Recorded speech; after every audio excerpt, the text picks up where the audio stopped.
Springfield politicians, they promise they won't tax retirement income if their constitutional amendment passes, but their measure lets them increase income taxes on every group of taxpayers, including retirees. Phyllis?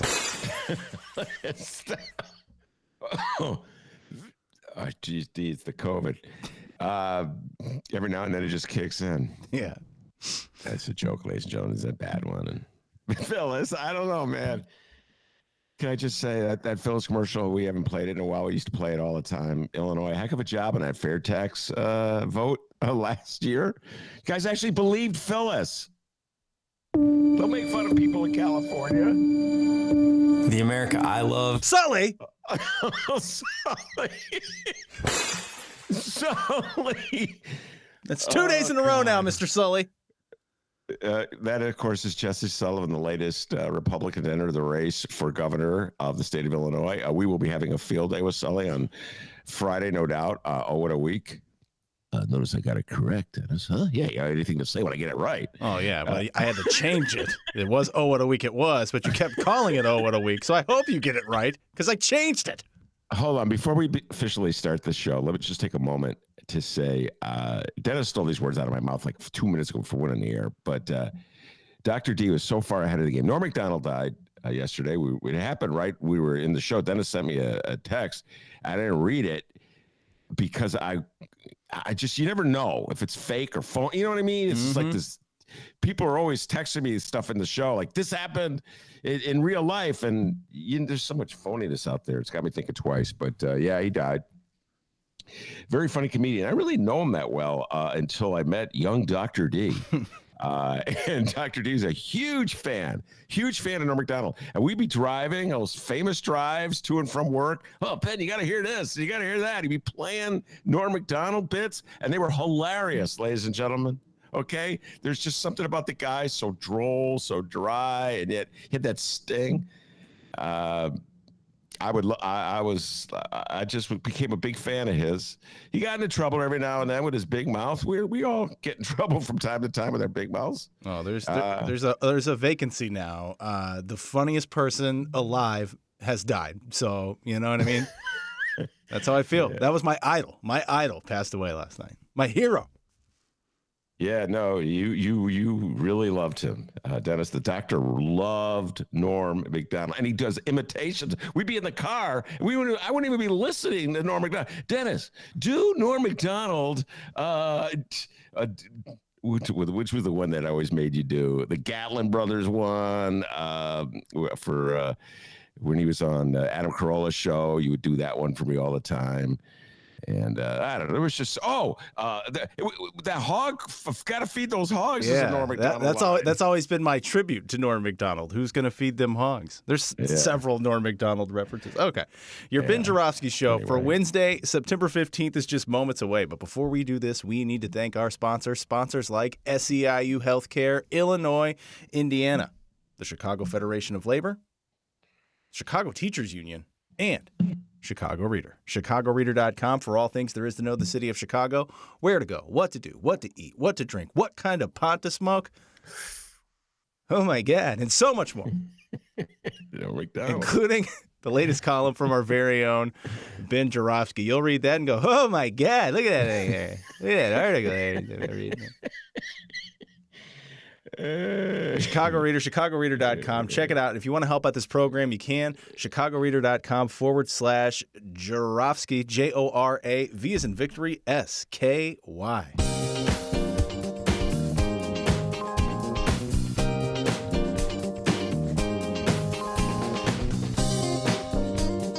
It is Wednesday, September 15th. And live from my apartment and his attic, this is the Ben Joravsky Show.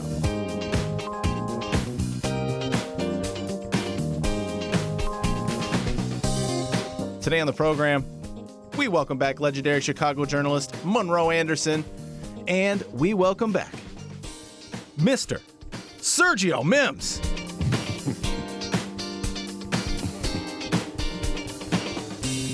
And now your host. Oh my God. Holy Lord. Chicago Reader columnist Ben Joravsky. Hello, everybody. Ben Joravsky here. We're calling Sorry. We're calling this Nicki Testicles Wednesday, and here's why. I never thought I'd hear that title. Dude, I'm sorry. Hearing you do your Norm Macdonald just made me laugh. I'm sorry, ladies and gentlemen. Norm Macdonald just makes me laugh. Nicki Minaj is in the news, the great rapper. She announced she wasn't attending the Met Gala because they have a vaccine mandate, and she wasn't about to get the shot. Sort of like former Cubs first baseman Anthony Rizzo. He plays for the Yankees. Remember that? Anthony Rizzo announced he wasn't going to get the shot either. He's still waiting for more information to come out about it. He was having regular consultations with his doctor, who was providing him with the most up-to-date data possible. I'm like, what is your doctor telling you, Anthony Rizzo, that the rest of us don't know? Need more time to study.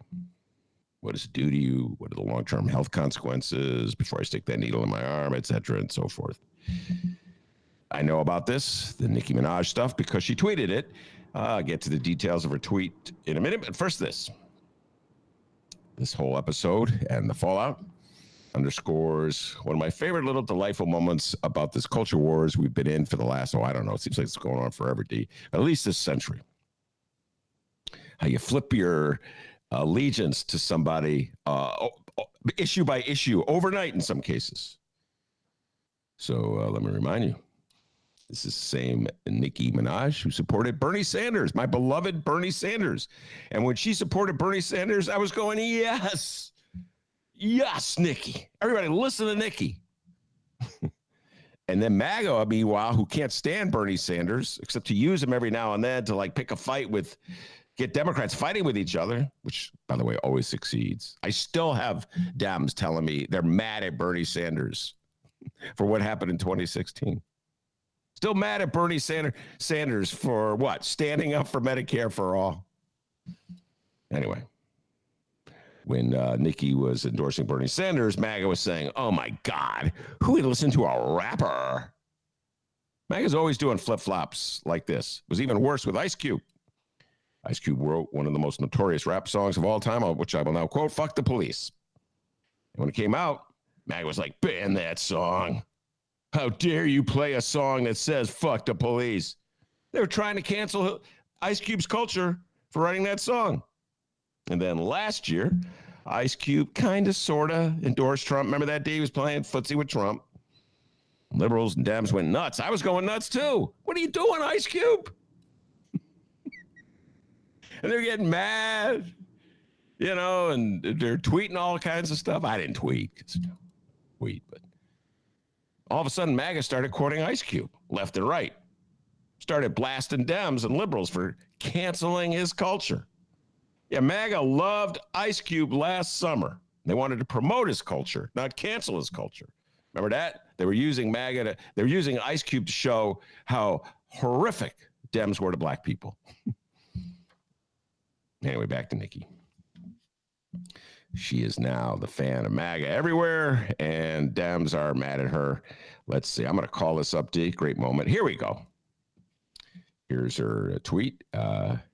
She shared a story about the side effects her cousin's friend allegedly started experiencing after receiving a vaccine, which became the central focus of many memes. Quote, my cousin in Trinidad won't get the vaccine because his friend got it and became impotent, the rapper wrote. His testicles became swollen. His friend was weeks away from getting married. Now the girl called off the wedding. So just pray on it and make sure you're comfortable with the decision, not bullied. Everybody's rolling their eyes and making fun of Nicki and her cousin's friend with the swollen testicles. And Nicki is firing back.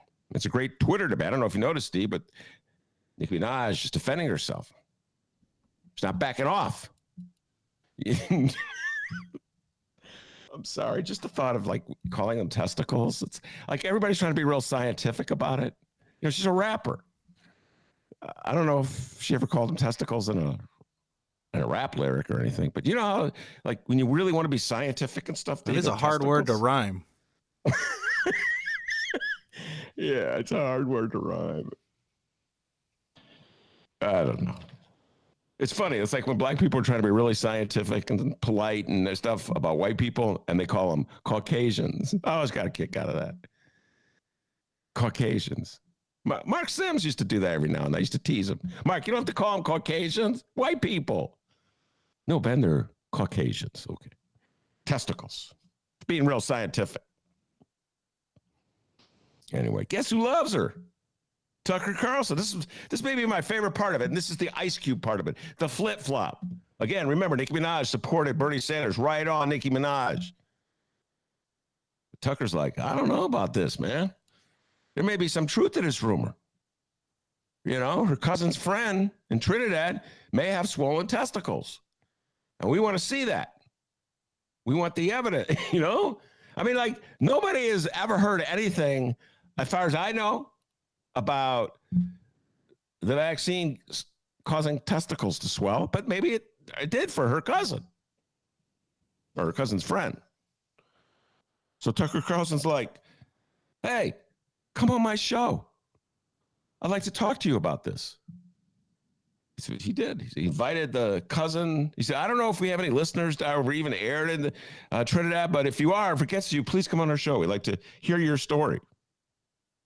I'm like, Tucker, I don't know why you got to go all the way down to Trinidad to talk to Nicki Minaj's cousin's friend. You got the vaccine. I believe every Fox employee got it. I have to ask Monroe about that. Monroe's my source, so I'm not quite sure about that. Always have to check your sources. But I know Tucker got it. So you don't have to look at Nicki Minaj's cousin's friend's testicles. Just look at your own. Oh, boy, this is an interesting topic today. Hey, D, I don't make this news up. I just read this, okay? This is what's in the news today. Tucker Carlson. Come on. Nicki Minaj's cousin's friend? Let's see your testicles. Anyway, we got a great show today, everybody, and no one will be showing their testicles. Thank God. Monroe Anderson will be here. He's got a lot of thoughts on this and other stories of the day. And Sergio Mims. Sergio hasn't been here in a while, Black Harvest Film Festival, bringing him on in part to discuss Candyman. Sergio Mims, by the way, the only guest that we have on our program that on the day he is going to be a guest on our program is on the live stream chat. It's true. He's on today and on the live stream chat right now. That's so funny. Yeah. He will be here, and we'll talk a little Candyman. He's critical of Candyman. I saw it this weekend. I just want to tell everybody, it's not scary. Did I mention this yesterday, dear? Am I distracted? No, you did not. No, you did not. You didn't. You didn't recap your weekend or anything. You didn't ask how my weekend was. It was. You know what? Let's see. How was your weekend? Well, I mean, it was like 4 days ago, but it was great. I went on the west side of Illinois. Saw like Galena for the first time, so that was kind of cool. Ooh, what are you doing in Galena? We're just bored. Like, let's go check out the west side of the state, huh? Bored spelled B-O-R-E-D or B-O-A-R-D? Oh my God, B-O-I. Holy Lord, B-O-R-E-D. By the way, that's another Norm Macdonald moment. That one is hilarious with Conan O'Brien. And I started watching them and texting him the dentist last night. He's on the Conan O'Brien show. He's done with his stint. They move him down. Do they still do this, D, with talk shows? I think now with the pandemic, they kind of do like one guest, really. They don't like do two guests and scoot over. Yeah. I used to watch a lot of talk shows, but I don't watch them that much anymore. So in the old days, they would, the one guest would be speaking, and then he or she would move down another chair and a new guest would come on. And then I guess it was a sign of how popular you were. You'd be the first guest. And then I remember one time, Steve Martin came on the Johnny Carson show, and he was really popular at the time, and he did his thing. And then if you were really important, then you wouldn't stick around. You're like, well, I got a lot of things to do. You know, what do you have nothing to do? It's the middle of the day. They're taping. I got to go, Johnny. Okay, bye. So Steve Martin left he's so important. He didn't scoot down. He to the left. And then about a minute later, Steve Martin comes running back. Johnny, I love you. I can't be with. Anyway, I thought that was funny. Anyway, so Norm Macdonald scoots down, and they bring on an actress whose name I cannot remember from Melrose Place, and she's promoting her shows, and Norm Macdonald keeps interrupting, and I thought it was very funny and very spontaneous. And very envious of Norm Macdonald. Anyway, so Sergio Mims will be with us, and from the Black Harvest Film Festival, do a little talk about Candyman. He's going to trash the Monica Lewinsky and Bill Clinton show that I'm obsessively following, and that Monroe Anderson is obsessively following. And then we'll get into all kinds of politics. Sergio's got a lot of opinions. But first, Monroe Anderson is with us, the legendary journalist from the Chicago Tribune, the Chicago Sun-Times, Ebony, running out of, I can't at the moment remember all the other outlets he's worked for and got in trouble with his poison pen. Monroe Anderson, not afraid to tell it like it is. WBBM TV. Oh, right. Well, how can I forget like 10 years? Everybody in Chicago knows who, well, I should say, like every black person in Chicago over a certain age knows who Monroe Anderson is for those years at WBBM TV. All right, Monroe, enough chit chat. Let's get down to business. I'm not going to ask you to weigh in on Nicki Minaj, although I do think it's quite ironic, as I pointed out, that suddenly MAGA loves Nicki Minaj because she has her doubts about the vaccine, which is funny because she endorsed Bernie. Right, and like Trump, she's done everything they claim they're against. She's not family approval. No, she's not. Anyway, she enough of Nicki Minaj. Let's talk California. Okay. No, let's hold off on California a little bit till Sergio joins us. I'd love to hear Sergio's thought went down on California. And instead, let's talk about Donald John Trump and the new book that's just about to come out, Peril, by Bob Woodward's latest book. He does it again. Bob Woodward comes out with a bestseller full with like these horrific details of the insanity that was Donald Trump. Take it away, Monroe. Give folks your thoughts on this. Oh, God. Trump lost it completely after losing the election. I mean, he went absolutely crazy. And so he was so bad. He was cursing his people out. He went from initially realizing that he had lost. He wanted to know how could he lose to Joe Biden. That was his question, to himself and to everybody else. He went from there to, he started talking to his crazies, his gang of crazies, Giuliani, Bannon, Miller, and they convinced him that it was a fraud, that he had actually won. And so he went into that, and he was so obsessive about it. And after January 6th and the insurrection there, which everybody was begging him to call it off, to call his people off. Ivanka was begging him to do it. Pence tried to talk him to do it. They were saying, tweet, call him off. And he was watching TV and loving it. And so General Miley, Mike Miley, was so concerned that he had a secret meeting with all the top military people and said that if Trump issued any order, to clear it through him first before they followed it. In the meantime, the Chinese, seeing the insurrection and what was happening here, went on red alert because they were worried that Trump might bomb them.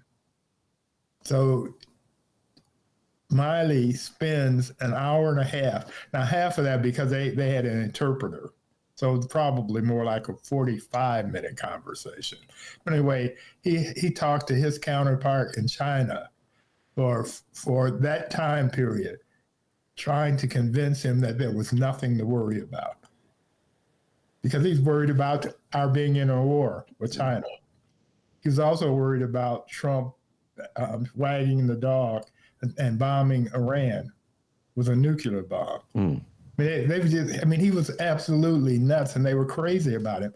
And of course, now and Pence didn't know what to do because Trump was really trying to get Pence to not deliver the vote to Biden on the 6th. And so January 6th. And so he was pressuring Pence so much that Pence called another Republican. Dan Quayle. Yeah, right. Another Republican, Indiana Republican vice president. I can't believe we've had two in my lifetime. But anyway, he called Dan Quayle, and Dan Quayle sounded brilliant. He said, "No, you can't do this. The law is the law." And Pence kept trying to figure out some kind of way he'd do it. And he says, "You can do it, nada. Zilch, you cannot do this, period."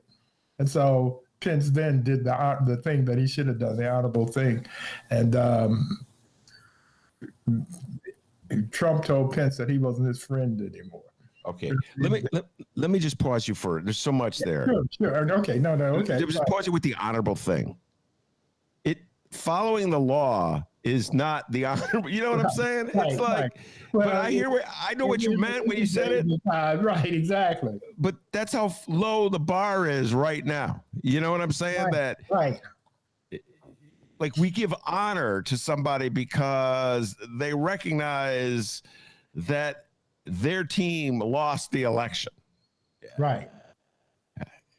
And you know what's another interesting thing though is when the insurrection was going on, the Secret Service tried to put Pence in a car and zip him off someplace else, and he refused to get in the car because he didn't know what would happen if he drove away. I mean, he didn't know where things were going.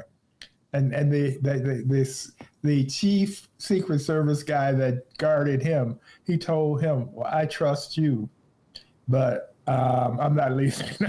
I'm not leaving the Capitol. I'll stay right here, thank you." That's how horrible things were.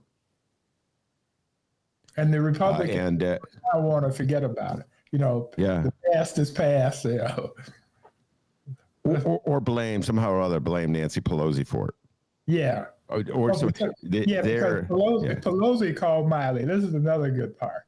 Pelosi called Miley and said, "You know he's effing crazy, Trump. Is effing crazy."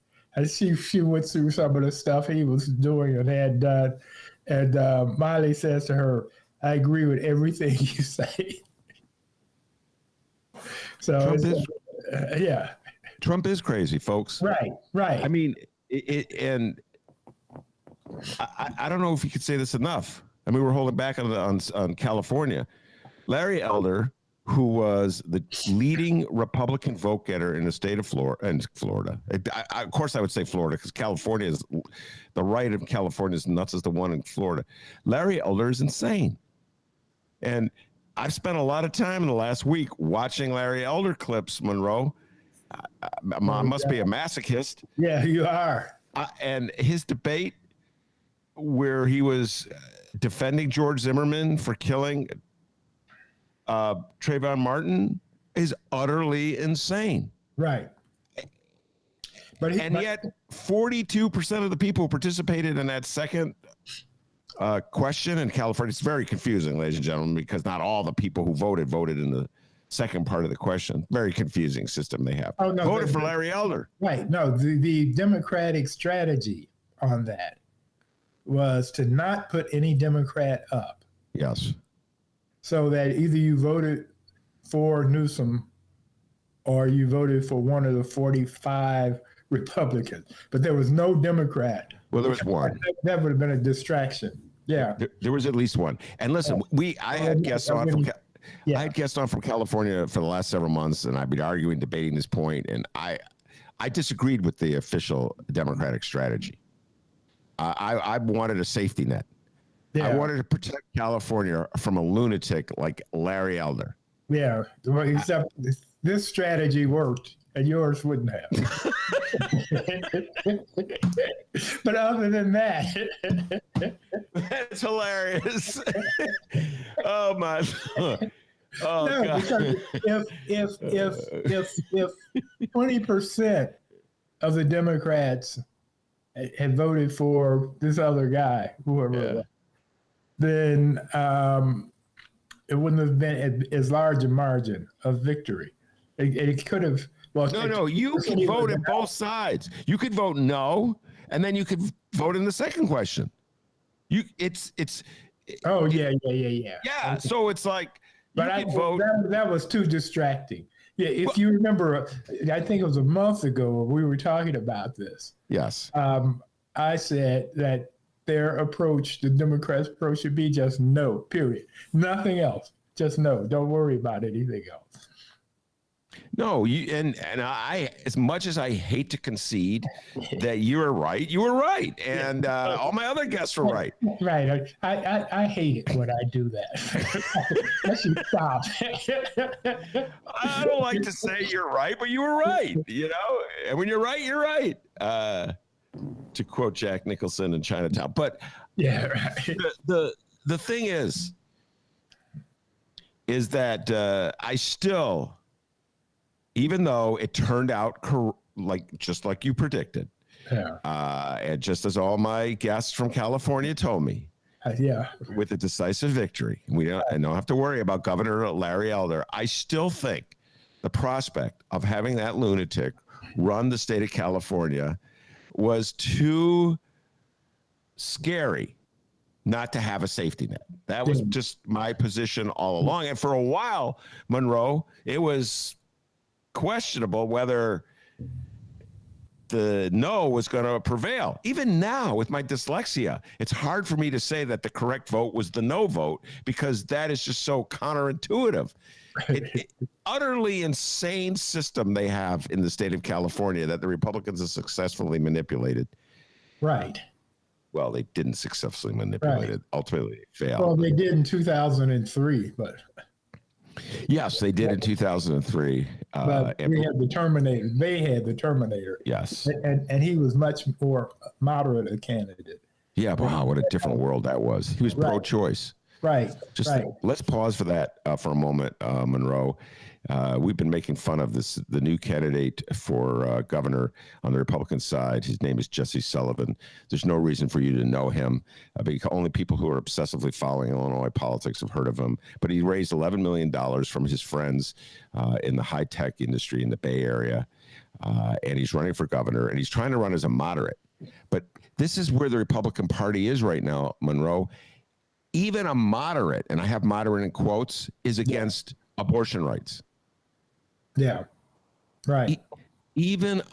So what he's telling the women of Illinois is, don't worry about me on the issue of abortion, even though I'm opposed to it, and even though I'm in favor of all the laws being passed in other states that are outlawing it, because I won't have the votes in Illinois to pass legislation that you oppose.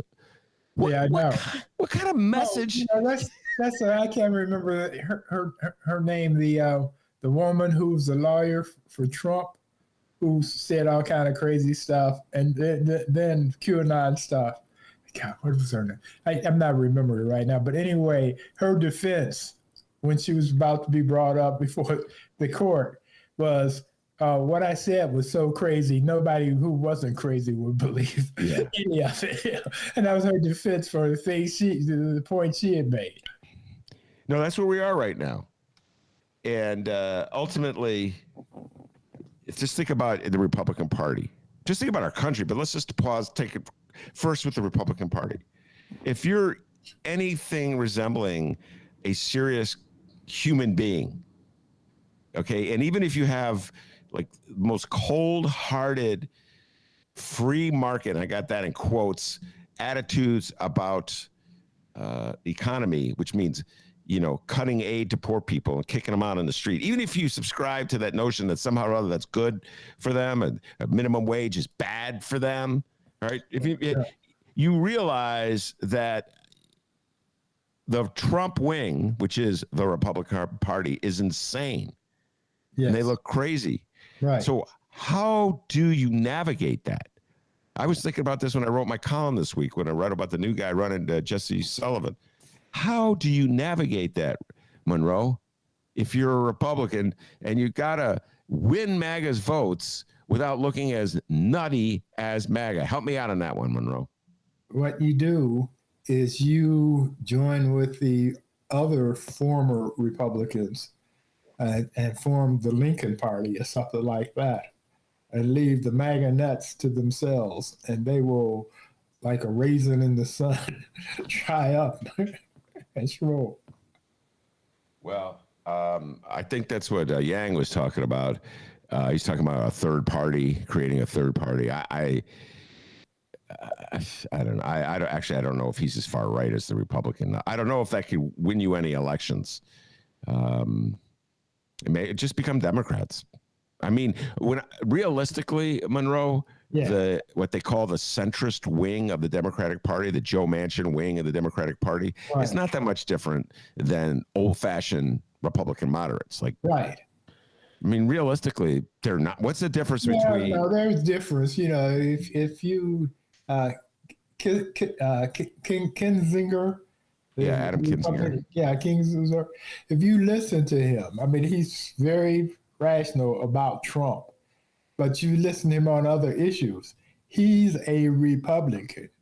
The Republican we used to fight against 5 years ago, but he's one of those Republicans. Yes. So, so that's not a solution. No, but I think what they need to do is all those ex-Republicans who ran because of Trump should start a new party, and let the current the Trump Republicans go the way of the Whigs. Well, they still own the minds of a lot of people. And I was very nervous about California for a lot of reasons. And I'm not proud to admit that I didn't have a lot of faith in the California electorate to figure out how to vote. You made fun of me for that. Yeah. But I'm so used to Chicago voters. And I took the Nancy Reagan position. Just say no. Exactly. Oh my God. Speaking of which, last night's Monica Bill show, we're going to talk a little about that. Sergio's going to trash it, even though he hasn't seen it yet or won't watch it. But he's going to trash it. Why would that stop him from trashing? haven't seen it, haven't read it, but don't like it. Last night, I just think should be required viewing, in my humble opinion, because it's a great history lesson of what our country was like. His one about the OJ trial was fascinating as well. I don't know if you saw that one, the docudrama on OJ. But anyway, last night. Yeah, I saw some of it. Clinton is flirting with Monica Lewinsky from afar while he's about to give a radio address.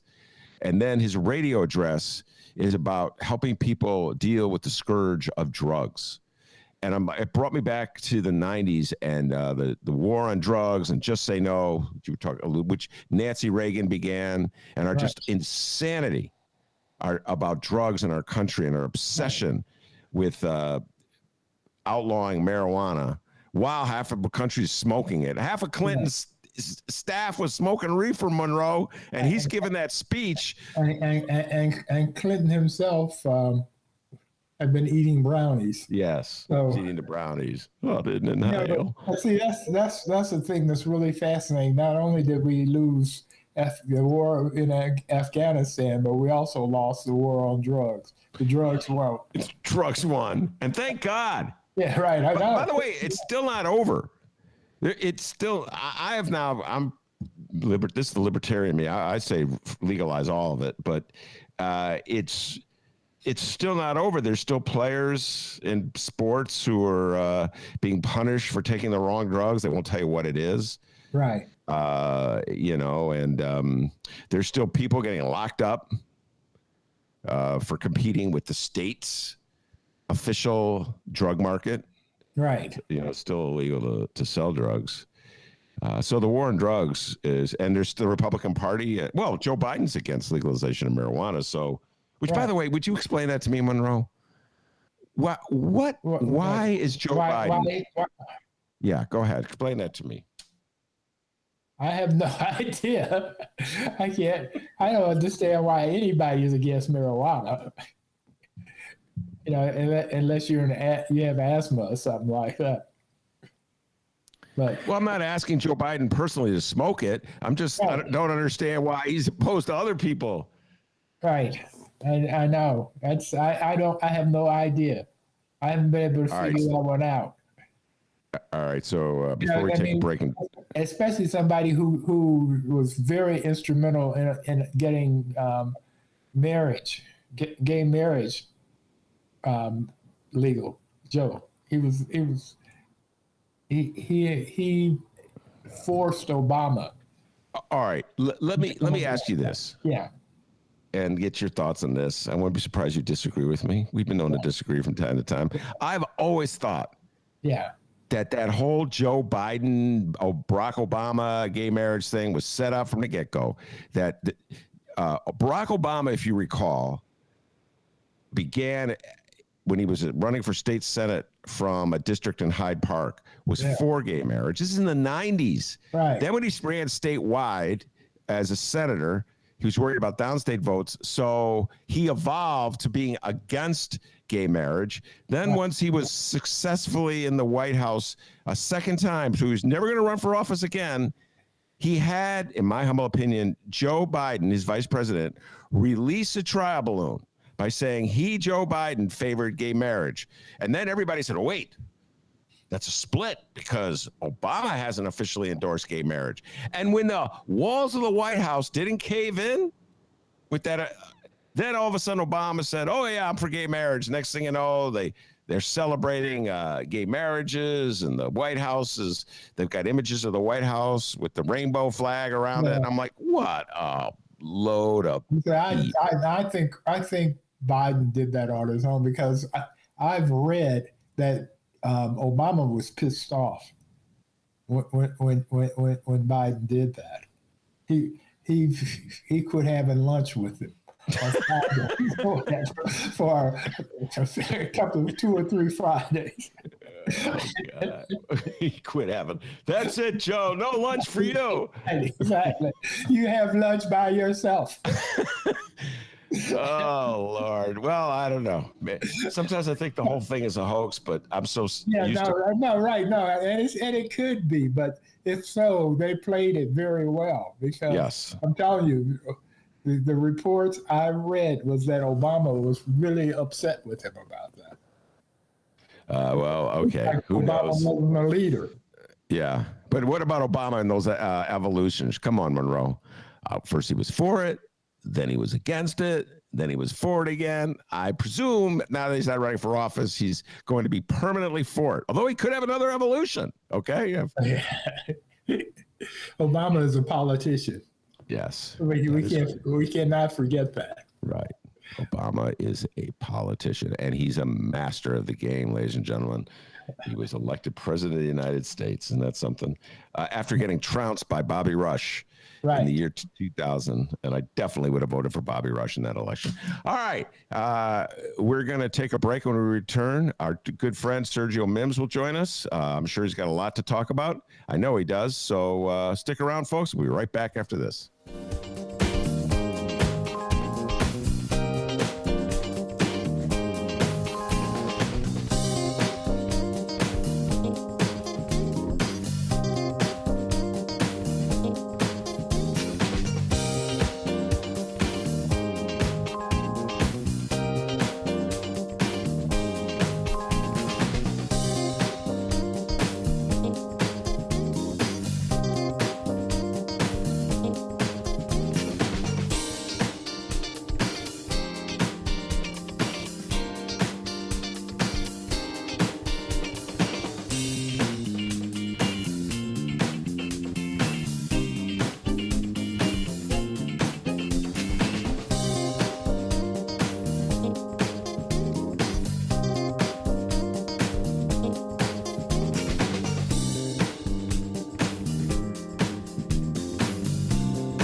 Welcome back to the Ben Joravsky Show, live from his attic.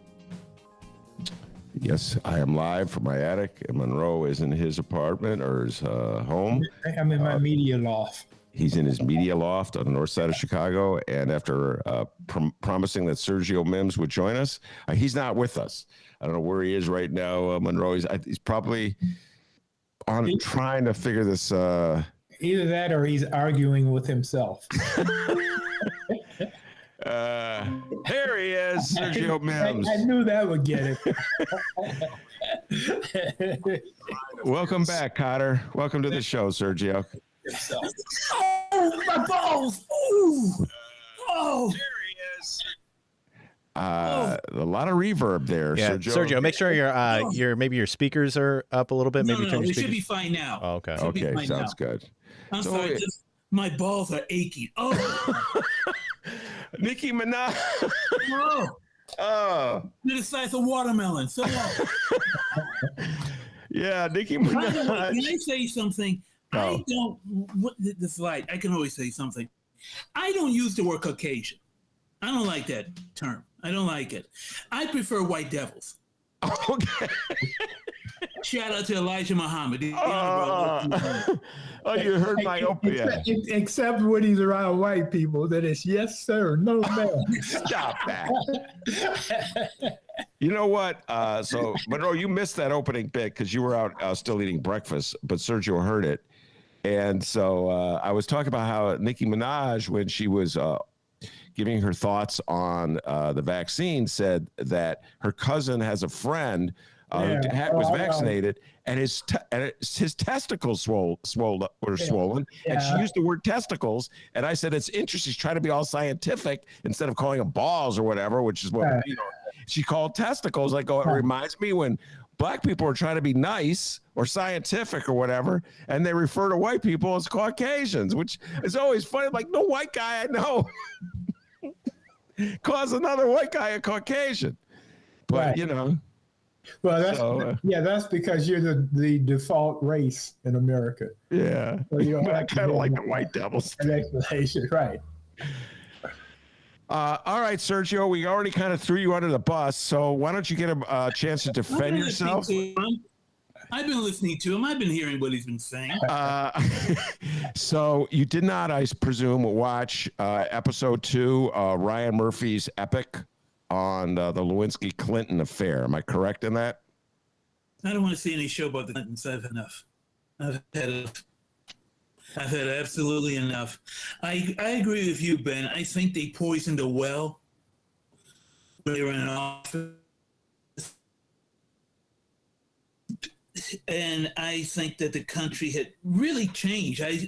After Clinton was in office, I think the attitude, increasing attitude among people was that it didn't really matter what the president did. You remember when Nixon? Can you imagine now what Nixon did?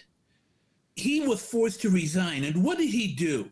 He basically was involved in a cover-up of a break-in. Well, he sent the burglars too. I mean, he didn't send the burglars. No, he did not. He did not. That was the people who worked for Creep. Remember Creep? Well, they worked for him. right. Right. They worked for him. But he was involved in the cover-up, right? Next thing you'd be telling me that Trump really didn't. It really was a clean call he had with the president of Ukraine. The Ukraine. Well, what I wanted to say is now you got a president who's been impeached twice. Mm-hmm. According now to this new book, wanted to start World War III with China. And you still have half the country who still support him, who think the general is a traitor. It's not really half the country. You got half of the remaining Republicans.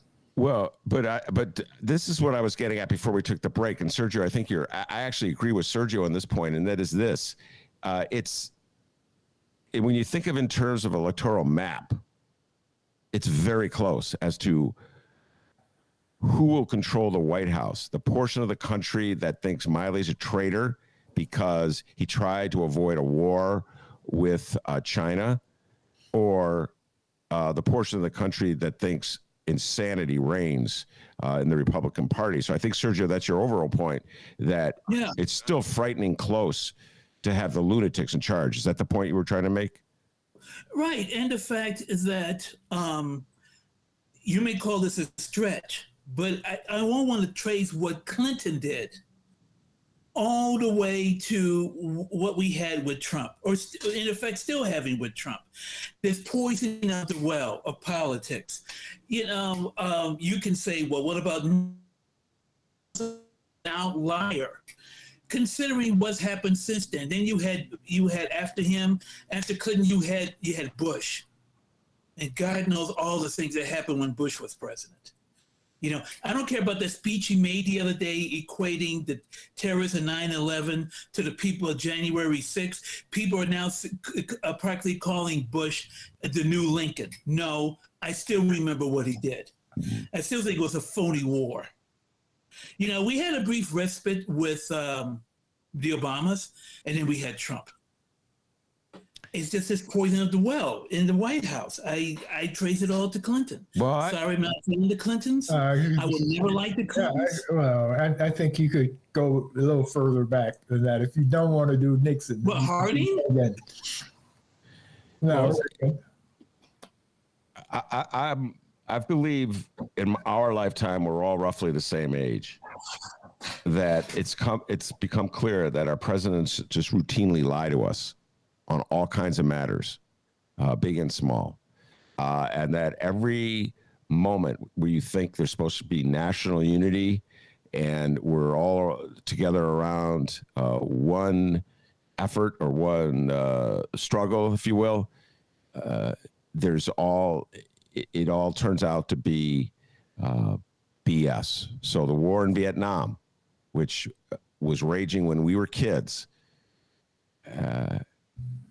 it turns out that was a lie, that the people who were waging that war knew it was not going to succeed, and that Nixon perpetuated it just to try to get one tactical advantage in the presidential election with George McGovern. And then, Reagan making deals with Iran to get elected, even though they're supposed to be our horrific enemy. And then Clinton lying at just about anything. He's always lying. Bush making up all the reasons for the war in Iraq, saying they have arms of destruction. So I think, Sergio, Sergio and I are literally the same age, Monroe. We graduated the same year. All we have known are presidents that lie to us. And Trump is just the biggest, most outrageous liar. Go ahead. Right, but I'm slightly older than you guys, so I know.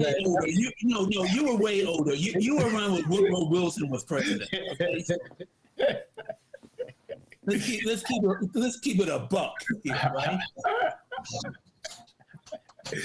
Woodrow Wilson. Yeah. Well, Woodrow lied to us too, right? In fact, I tell him, Woodrow, quit lying to the American people. So, I mean, this is not a new phenomenon. It comes with the job that you have to be at least duplicitous.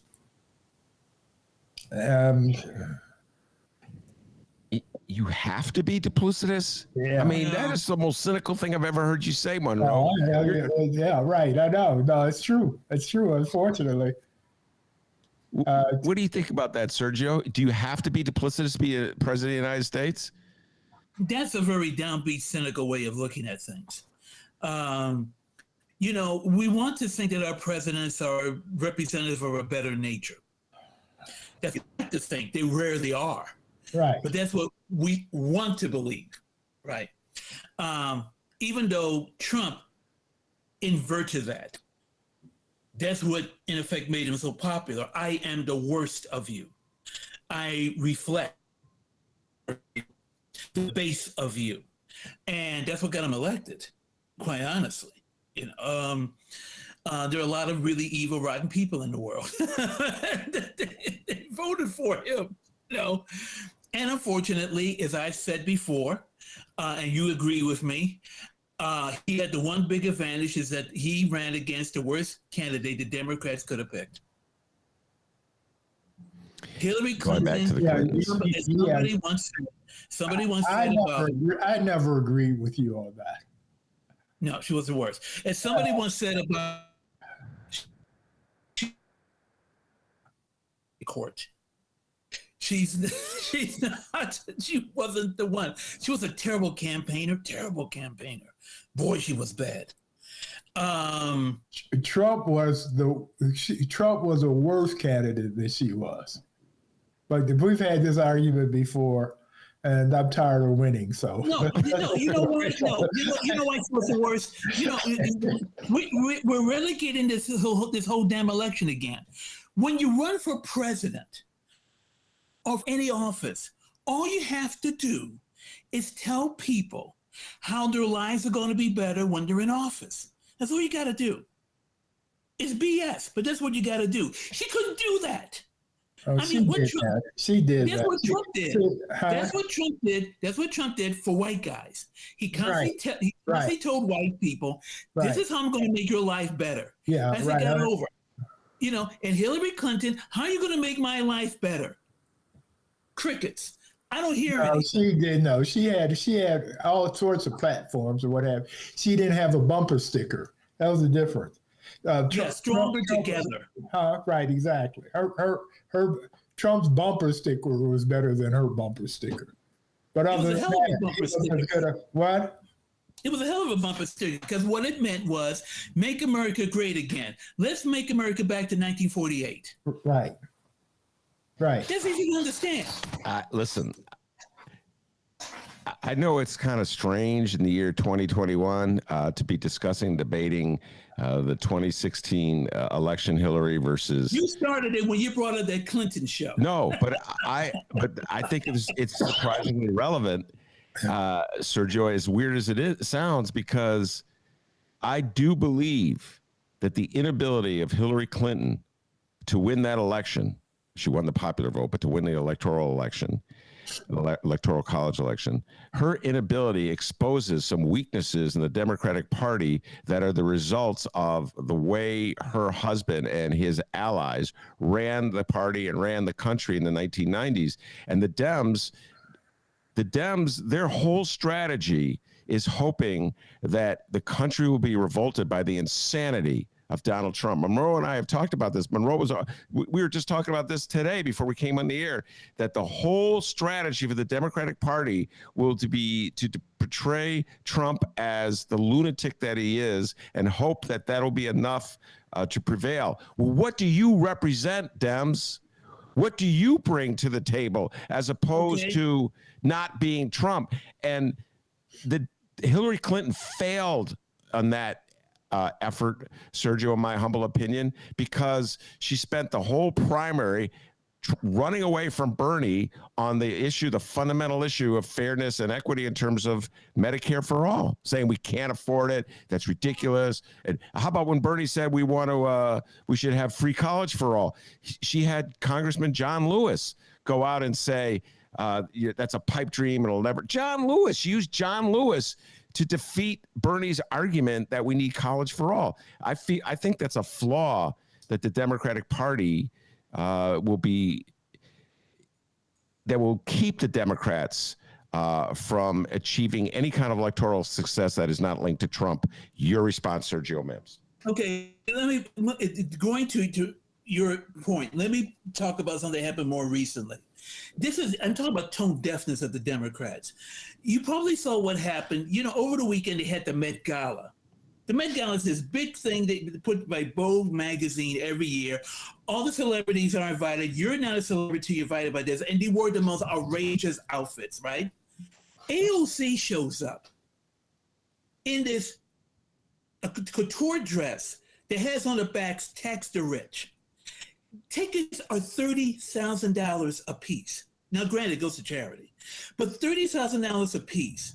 Now, here is this, self-described socialist who likes the rich people are the enemy of all mankind. She shows up at a $30,000 a ticket gala with, she's so edgy because she's wearing a dress that says tax the rich. And that's hypocrisy. And people see that.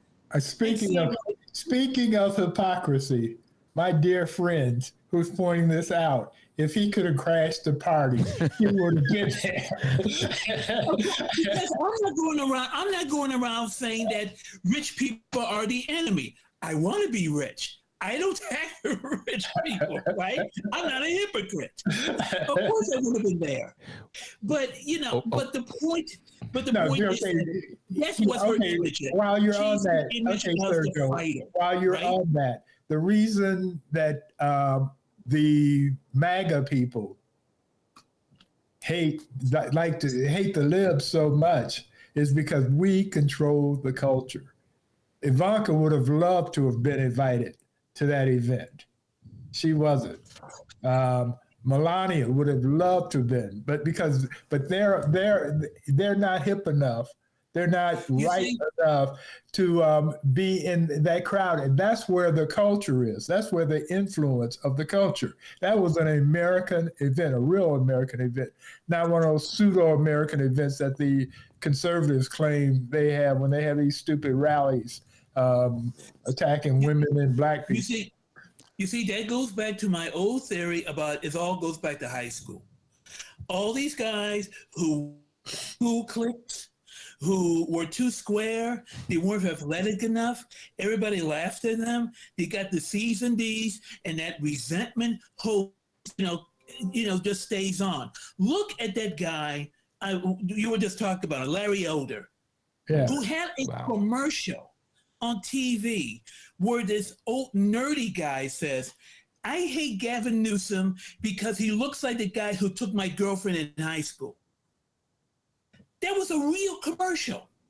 Yeah. And it sounds stupid, but yeah, it goes back to high school. Right. Those people, except a lot of high school nerds and not popular targets of the Mean Girls or what have you become very, very accomplished later on in their life, and so that's. But there are many who don't.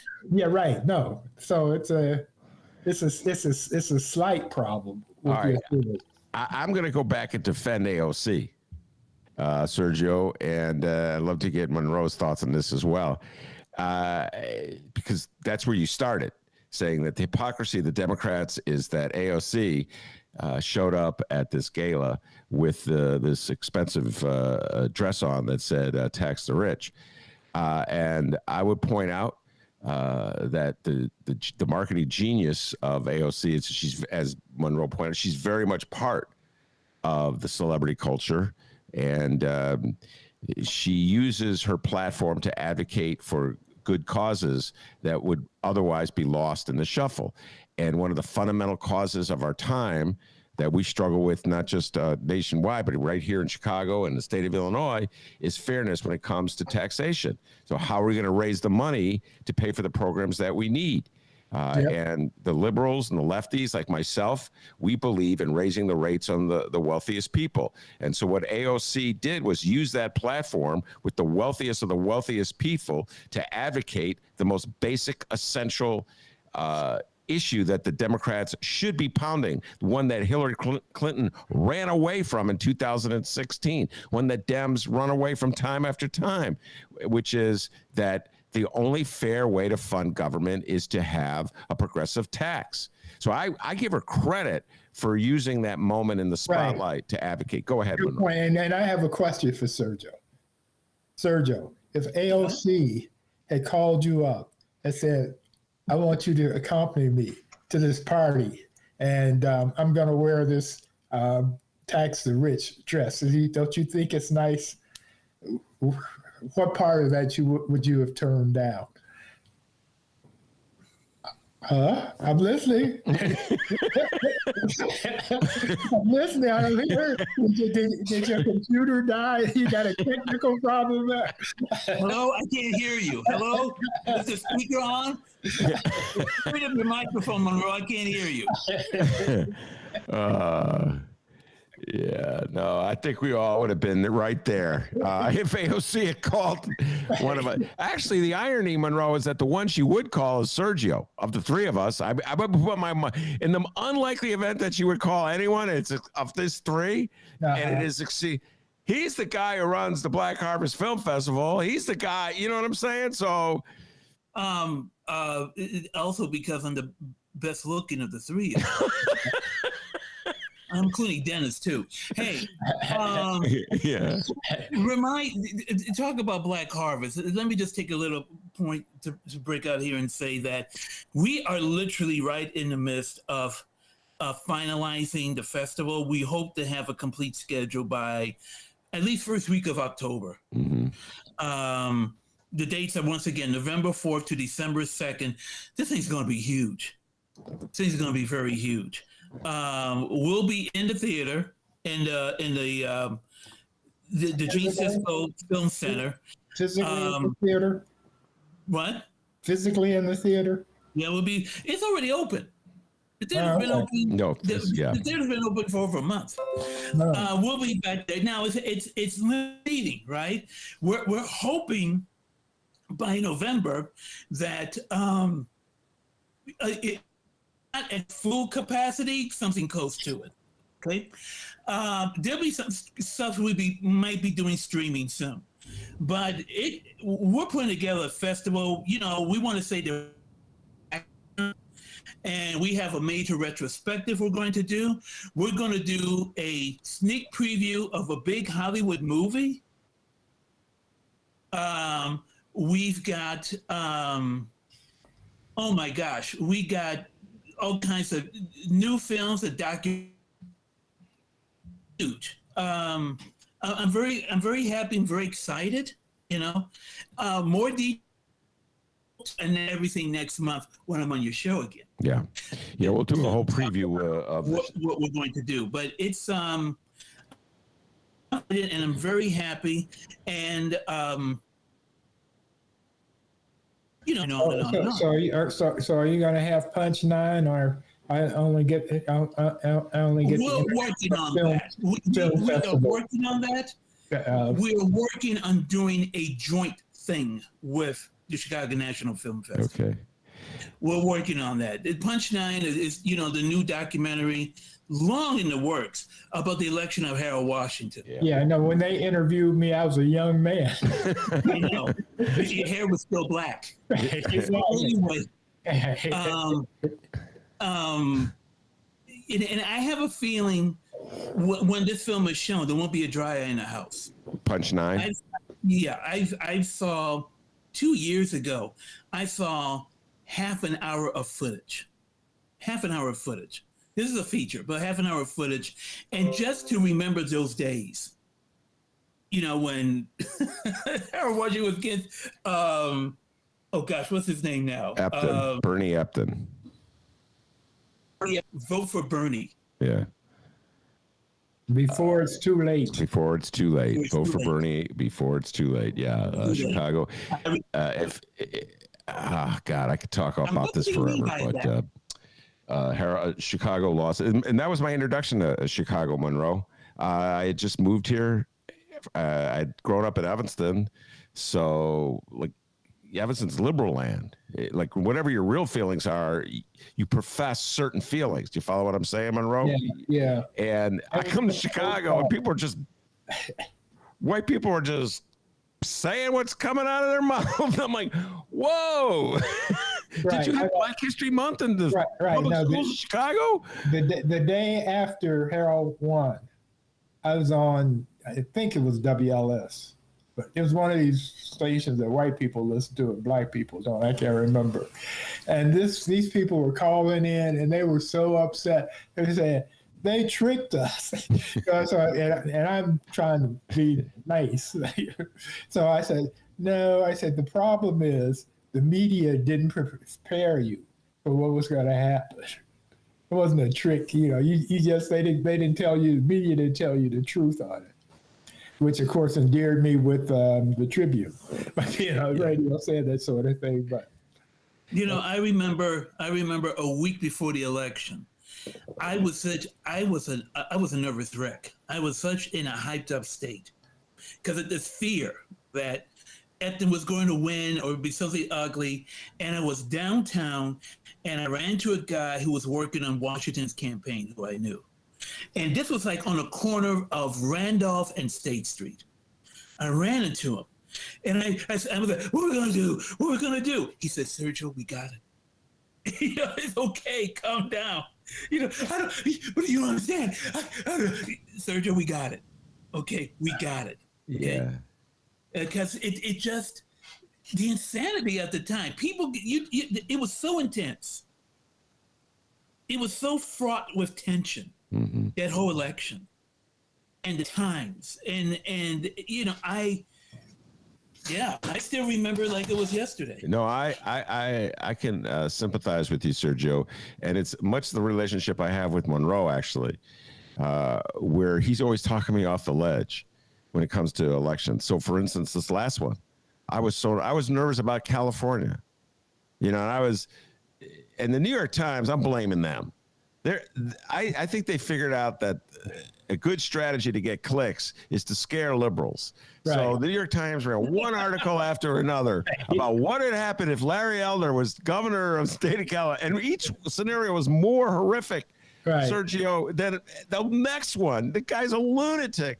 And I was so worried. And Monroe's like, the no's are going to win. The recall's going to fail because they're already talking about how the election was stolen. I'm like, oh, yeah, I never. Well, the thing about it was that, they were going to lose when, for the past few days, they were talking about if we lose, it was fraud. Yeah, that's what Monroe said. They knew that the polls were in, they were going to lose big. Now, interestingly, last night, he was all very gracious. I'm talking about Larry Elder. Yeah. Now, that meant one or two things. It was a landslide. There was no way they can claim it was stolen. Or Larry Elder, this is my theory also. Okay. Larry Elder thinks he has a future in politics. So he's going to play nice now and maybe do something later. Like maybe he's going to run for governor. Yeah. Or, run for governor again. That's what I meant. Run for governor again, or run for the Senate, or run for Congress. Yeah. Or something. Well, he said, to quote him, he said that he lost the battle, but he hasn't lost the war. Yeah. He's still going to be fighting. Now, this is the thing that, as we have this discussion, what we have to remember is that Elders is a shock jock. And so he says things for effect to get clicks, to get listeners.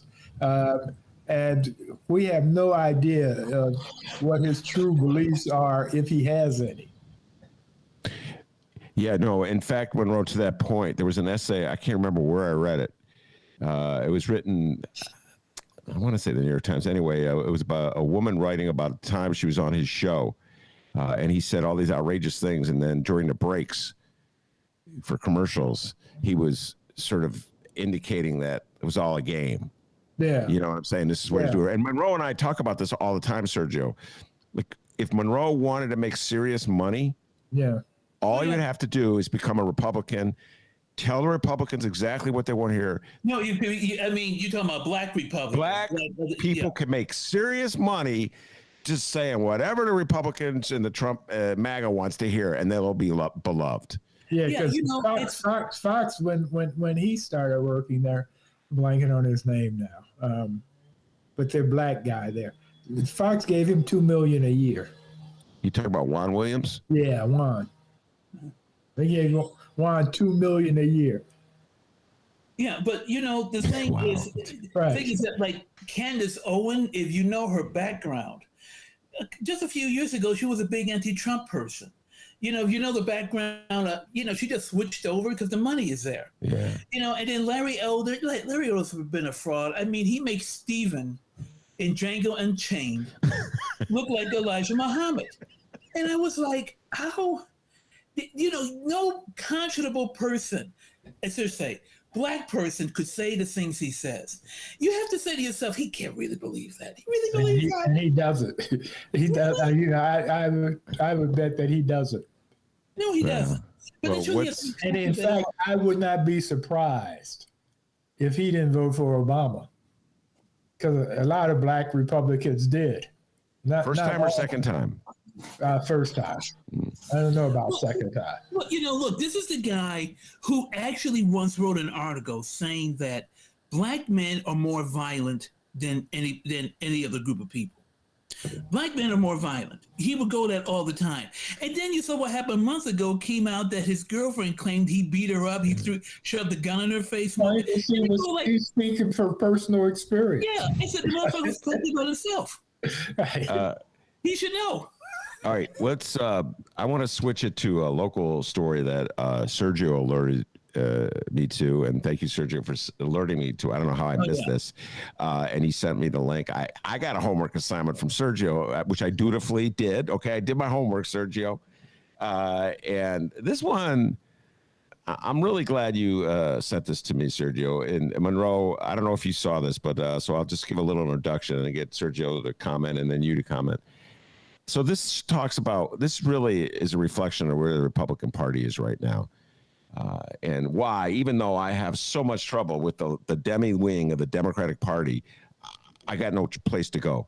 So they had the Illinois State Fair every year has Republican Day and Democratic Day where each party gets their moment to spread its spiel and get publicity. And the various Republicans, Republican Days, give speech.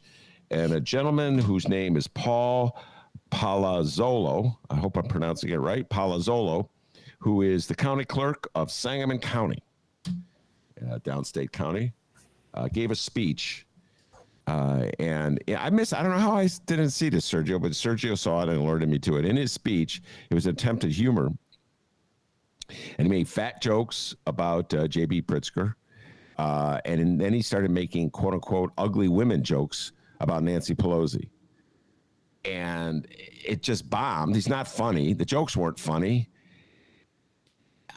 I'm like, reading this, I didn't actually see the speech. I just read the transcript of it, Sergio, thinking, how in the world do Republicans think this is going to help them win votes? I mean, making fun of women. The party already has an issue with women voters. Monroe Anderson talks about this all the time, Sergio. So what makes him think that making jokes, making fun of Nancy Pelosi, the way she looks, calling her ugly, et cetera, and so forth, is going to help them? Yeah, he also said that she crossed her legs and a smile came across her face. Well, yeah, because she has so much. She's had so many facelifts. Yeah. That when she crosses her legs, her mouth, opens up, something like that. Yeah, except it has a double entendre. Right. Yeah. It's like their tone deafness is extraordinary. It's really extraordinary, and I cannot figure out. Okay, you got the pissed off, angry white male vote. Okay, you got that. Okay, so I don't know why telling jokes like this. And by the way, I'm sure he had a lot of black jokes that he probably tells his friends, off mic. I'm sure he does. I'm sure he has dozens of them. But I don't know how this is going to attract other voters, because the head of the GOP party, Tracy, I forget his first name. Tracy. Right. Don. Right, Don Tracy. He made a reference. He said this thing at the GOP day, saying that there are too many people who look like me in this party, and we need to, attract everyone. Well, good luck if your idea are making vulgar comments, so-called jokes about Nancy Pelosi, or body shaming jokes. And by the way, the guy was fat himself. So I don't know where he gets off making fat jokes about Pritzker. And if that's the kind of stuff he says in public, you could just imagine what he says in private. Monroe, what do you think? I think that we can point to Trump. Trump said things aloud that these people thought, but were too intimidated to say. And once Trump's got on it and was able to say anything that you would say in a locker room or a pig pen or something, someplace. Once he started doing it, then it became in vogue among the right wingers to just say this stuff. Yeah, I think they're following down the path that there's no return from. Sergio, originally, my first question to you was going to be about Candyman. We got on a distracted, went on a detour. So I need to ask you your opinions about the movie Candyman. I've seen the first one, I think 3 times. I'm a big fan of the first Candyman. And I finally got around this weekend to seeing the remake of Candyman, or the part 2. I don't know what it is. And my biggest complaint about the movie is that it wasn't scary. Yeah, I know. Yeah, that's what everybody says. Yeah. That's what everybody says, which is why it did very well the first week and then it dropped big. Essentially, it's not scary. Right. And I read a review that said that the thing missing from it was the original Candyman, the actor who played Candyman. Well, he comes in at the end, but yeah, he comes in. He does a brief cameo. Cameo at the end, but go ahead, Sergio. But it's oh, Jesus Christ. You're breaking up, Sergio. Yeah, we lost you. We seem to have lost Sergio. What? Oh, there we go. Yeah, Here? Yeah, you broke for some reason. Your connection. You were right in the middle of saying something about Candyman, and then it just died. So what were you saying? Okay, it's woke as hell. God damn. Is what? You know the statement, woke as hell. Oh no. Yeah. Okay. Right. You gotta get saved by the police. We gotta do something about this. We gotta say something about that. I kind of blame the director, Nina DaCosta. She's an independent filmmaker. She's made one small independent. She's now directing a Marvel movie. Yeah. But her previous work was only one small independent movie, which I hadn't seen, called Little Woods. But she's very much of the woke generation, BLM, black feminists, all that stuff. And I said, I guarantee you, before I saw it, I said, I guarantee you she's going to put all that stuff in the movie and she's going to forget what the first movie was really all about and going to use this movie to make all kinds of statements, which she did. The movie's only 86 minutes long, which is why the movie's kind of like, I have a feeling, was there a longer cut? And I know it was directed by her. It was produced by Jordan Peele, who I still think is one of the most overrated filmmakers on the planet. I mean, this guy, he made 2 movies and already he's John Ford. I'm not buying him. And I never He also has a TV series. Yeah, that TV comedy show, I had major problems with. What TV comedy? With Key and Peele. Yeah. Oh, I'm talking about Lovecraft's Country. Yeah, I started watching that, and then about the 4th. He's also doing the Twilight Zone. Yeah, the 4th episode in, I started losing interest in it. Now, wait, hold on. I'm going to defend Jordan Peele. Get Out is a great movie. You and Sergio and I have had this argument, Monroe, many times. It's the Stepford one. Here we go. We did a whole show on this. People, you want to go back and listen? Yeah, we did a 45 minutes on this. And I, too, have had this discussion with Sergio. Yeah. Yeah. It's just for all you millennials out there, The Stepford Wives was this movie that came in 1975 based on the book by Ira Levin, who wrote Rosemary's Baby, about these women. This woman who goes to this, she and her husband moved to this suburban place in Westchester County, and all the women are very robotic. They act like robots, and they're very old-fashioned in 1950s type.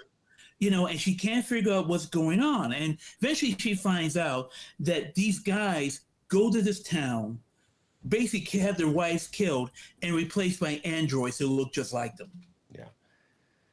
who act like women from the 1950s. It was a satire on men's reaction to the women's liberation movement.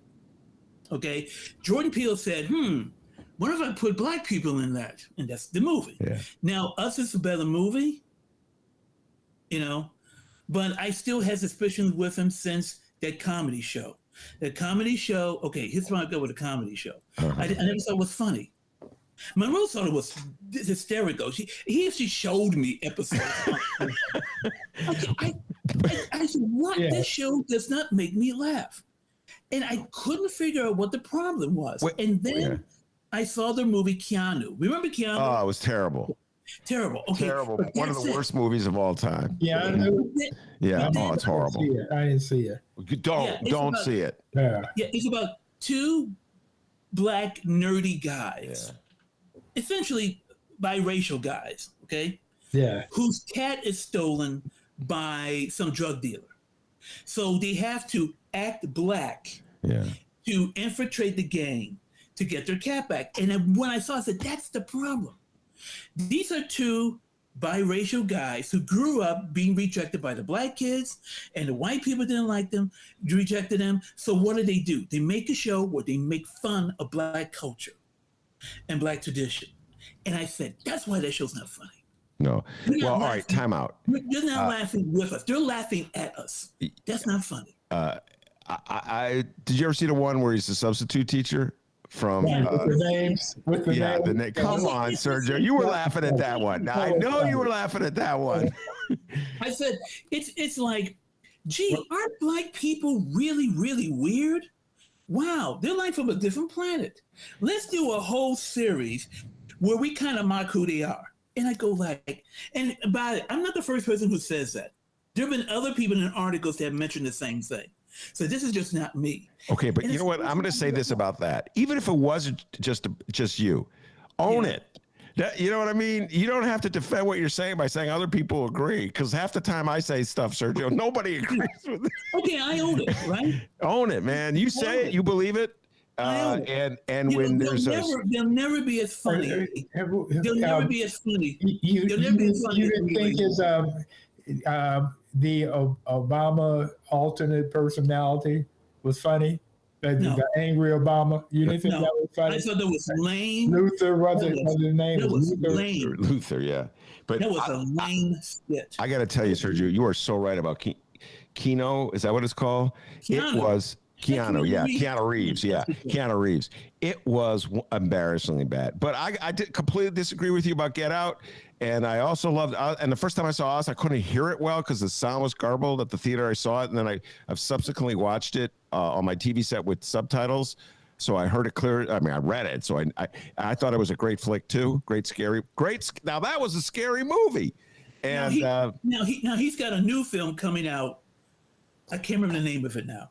He's got a new film coming out next summer that he's directed. I can't remember the name of it. Well, it's probably something like, you know, Me and You, or I forgot the name of it. I can't remember the name of it. I'm gonna do this for you, Sergio. Yeah. When the Black Harvest Film Festival has a retrospective honoring Jordan Peele, I'm gonna burn this tape. Okay? I'm gonna burn this tape. He won't. As soon as George called him up now and said, "I got this new movie coming out. Can you air it at the Black Harvest?" I guess gotta say, I'll do it. Right after. I disagreed with them the last time. I think Get Out is one of the great flicks of the 21st century. We used to say it was the best flick of the 21st century, and then I forgot all the Quentin Tarantino movies that I love, like Django and. We'll do it right after we do the Jim Brown retrospect. Right, exactly. Oh, the Jim Brown. We'll do it right after Jim Brown, right? Aren't you kind of embarrassed, or I'm speaking for myself, how much I love Jim Brown in the 60s? I idolize that man. I mean, he was the man. He was the man. Yeah. The example of black masculinity on the screen. He was something else. Yeah, I'm embarrassed to say. I don't know about you, Monroe. I'm embarrassed. I just rewatched a couple of days ago, One Night in Miami, and it improves with age. You know, which Criterion just today announced they're releasing on Blu-ray. Criterion. Oh, okay. You praised that movie, didn't you, Sergio? Yeah. We did a whole show on that. Yeah. Yeah, along with they're releasing The Learning Tree, Gordon Parks' Gordon Parks movie on Blu-ray, on Criterion, coming out in December. Now, have you announced yet? I can't remember. My memory's fading. What retrospective movie you're going to have? What old movie you're bringing back for? Let me tell you what retrospective we are doing. I announce this. We are doing a Gordon Parks retrospective. Okay. We're doing a Gordon Parks retrospective. We're going to show all his films. Shaft. This is in collaboration with the Chicago Film Archive. Okay. And people forget his last movie was for PBS, Sullivan Northrup's Odyssey, which was the first original version of 12 Years a Slave, based on the same character, same book. Okay. We're doing that. And then we're still planning to do a 50th anniversary retrospective screening of Sweet Sweetback. We're still right. Yeah. Are you going to show Shaft? I reviewed Sweetback. Well, yeah, because it's part of the course, Gordon Parks retrospective. Yeah. Okay. Yeah. And I reviewed Sweetback and interviewed Melvin Van Peebles. Yeah, Van Peebles back in 1971. Wow, man. I wrote for the National. I'm old. Yeah, right. I'm old. By the way, he has some records that I really loved. That he did these. He called them songs. I called them poetry. But they are incredible. They really are. You know, I still have my Rudy Ray Moore LPs. They're right over here. Yeah. No, you were way ahead of that. Was a great flick. That movie did not. Eddie Murphy, one of the best movies. That's one of the best movies of the 21st century, Sergio Mims. See, that I will agree with you. Oh, my goodness. What a great flick. By the way, you mentioned 12 Years a Slave, and every time I hear that, I smile because I think of something Monroe Anderson told me. I'm doing my best to quote him. After he saw 12 Years a Slaves, he had to go out and watch Django because it was so depressing. He needed to see Django. I can understand. The thing about, first of all, I love Django to death, of course. Yeah. It's just a blaxploitation movie. You know, this is a blaxploitation film. But the thing about 12 Years a Slave that's always kind of bothered me is that I think the film takes an almost distant view of everything that's going on. Once again, a director says everything. And the director is, Steve McQueen, not the actor, of course, yes. But, the British film director. Mm-hmm. And I think because I don't think he's really that familiar with the African American experience, I think he kind of looked at the film and went like, "Oh, that's rather interesting. Quite interesting how they would treat people like that." Well, I don't believe the British slave owners treated their slaves that way, but it's rather interesting, and everything looked like from a distance perspective. Yeah, John, what's his last name? Singleton? No, not Singleton. The guy who did the Brother Super, the film where this black guy was a hero, a superhero. God. You mean Robert Townsend? No, not Townsend. No. What, you talking about Black Panther? No. This was back 20 years ago or so. You're not talking about Meteor Man. No, this movie, the blonde was the white man's secret weapon, kryptonite. That was one of the lines from it.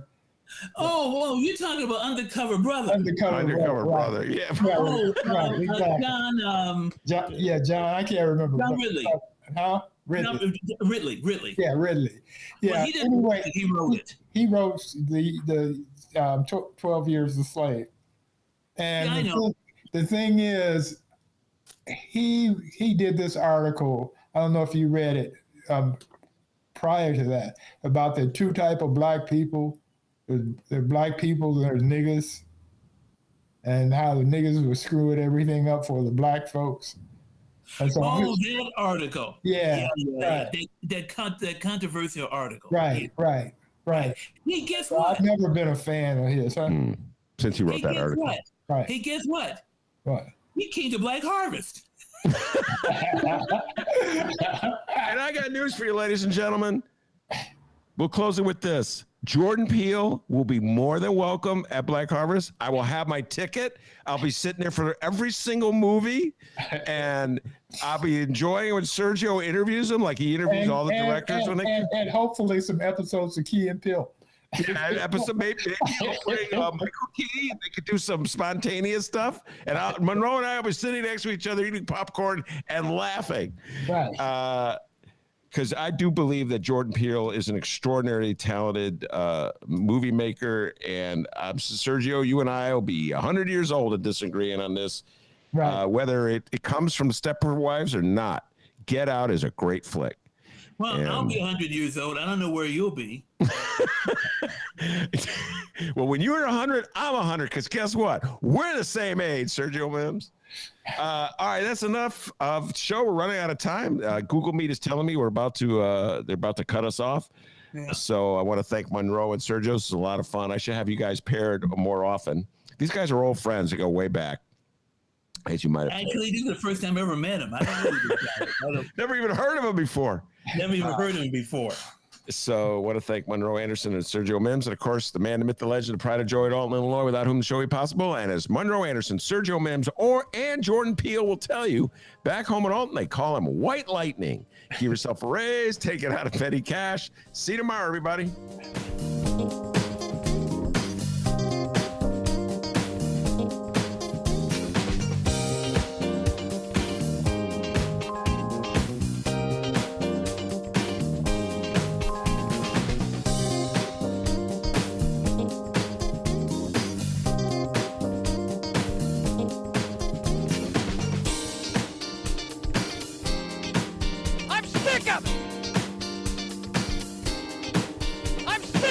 Every year we give power to one person.